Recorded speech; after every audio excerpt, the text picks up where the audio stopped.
Il primo effetto tangibile dell'ordinanza regionale contro il coronavirus è questo: traffico scorrevole anche lungo il terraglio, abituato il lunedì mattina a ben altri volumi. Anche il mercato settimanale, questo quello di Mogliano, risente degli inviti alla cautela lanciati dalle autorità. Molte le piazzole vuote, scarsi gli affari degli ambulanti. Pochissimi, no. Meno quanto? Cioè, Meno. ma quanta gente in meno? Sotto zero, non meno. Sotto zero. Sì, dai.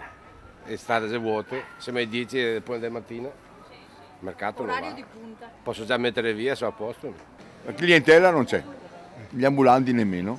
L'ordinanza troppo tardi, l'hanno fatto troppo tardi, ieri sera alle 9:30, quindi tutti stanno chiusi in casa. A causa anche un po' di informazioni discordanti ieri, insomma. Per fortuna che avevo sti amori qua, altrimenti potremmo stare a casa. Secondo me è stato amplificato, anche perché è una roba assurda qua all'aperto così, secondo me, in tutta onestà, ti dico la verità, che l'unico posto che si poteva lasciare aperto era proprio il mercato, perché è aperto.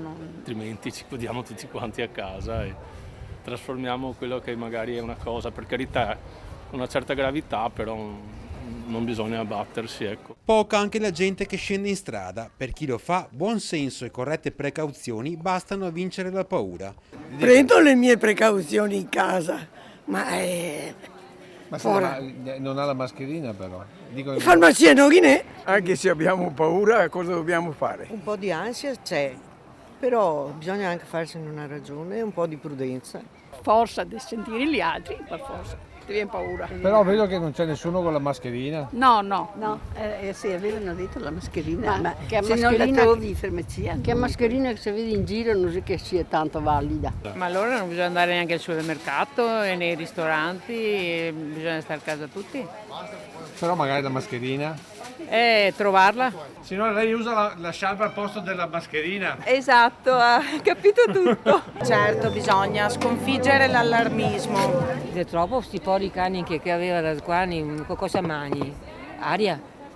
E si inquina anche qui, così se cosa. Cerchiamo di non baciare nessuno. Stare alla certa Stiamo distanza. vicino noi due, basta. Salvo che non ci sia una bella ragazza, ma certamente non viene da me.